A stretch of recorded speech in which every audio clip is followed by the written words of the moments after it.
Welcome back to One Comic Book a Day, where we're covering the final story in Superboy, issue 12, Superboy's Problem Parents. Usually I have something kind of interesting to say at the beginning, and I'm trying not to be negative here, but I don't have anything interesting to say. I think the problem with the story is it doesn't really create a conflict that necessarily needed Superboy, or to put it in a better way, I don't understand why you would tell this story with Superboy, why this would be the type of story to do with Superboy.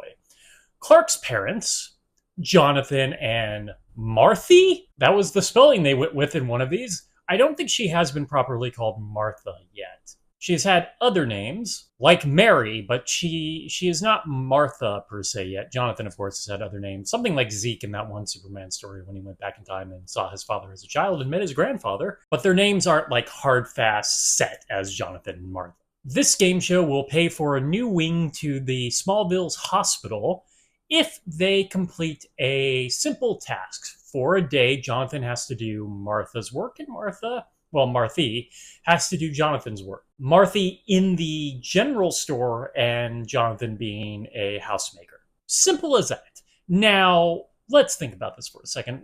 We don't want to get into the whole thing that Superboy can make money and also could just build a new wing to the hospital himself without having to rely on a game show. But I would say that would be more of a Superboy story than what we have here. Now, as I've explained that, you probably don't see how exactly this really calls for Superboy. Yes, he's going to be helping them both out, but to be honest, it shouldn't be that hard for either one of them to work those jobs.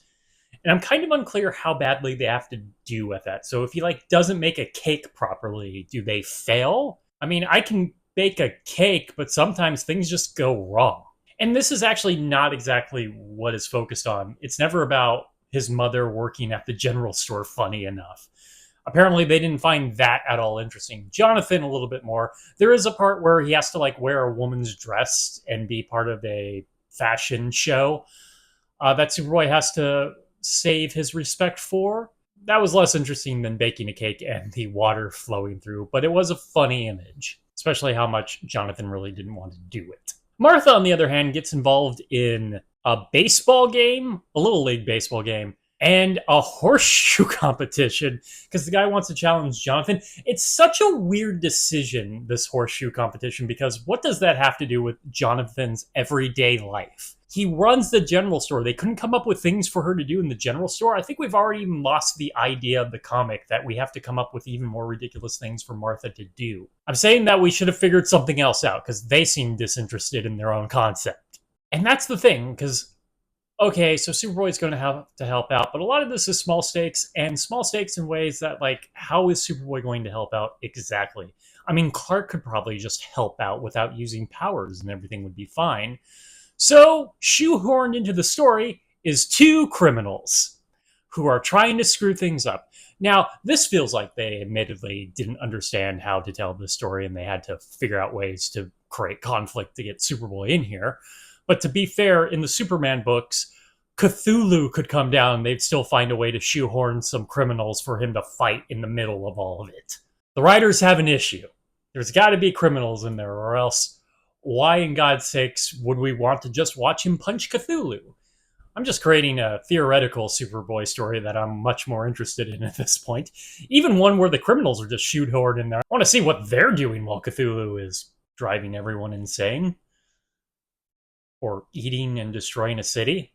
Not exactly sure what his end goal is once he gets to landfall. Yes, conquering the world. See, even I don't care to talk about this story anymore. I'm just lost in what Cthulhu would do. It takes the entire story for us to get an explanation for these criminals. They're bookies. They don't want them to succeed because it would ruin their betting. They would have to pay out a lot.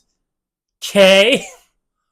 What a weird conflict. And why did it have to be explained to us at the end of the story? I think this is actually kind of necessary to understand why there's a bunch of criminals who care if Jonathan Kent can bake a cake. I mean, it's ridiculous enough that I almost want to like it. I just don't feel like they figured out exactly how to get Superboy involved with this concept.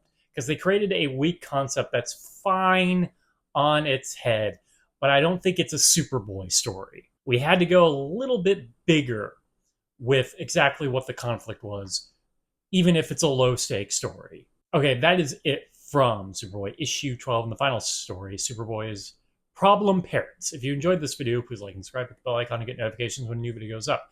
I do this Monday through Friday, but Fridays is Bat Friday, where I cover a Batman story in either Detective Comics or Batman. And until next time, let's ponder the question, whatever did happen to the boy of tomorrow. And man, people must be bored that they're betting on this stupid game show. Who cares? Okay, have a great day.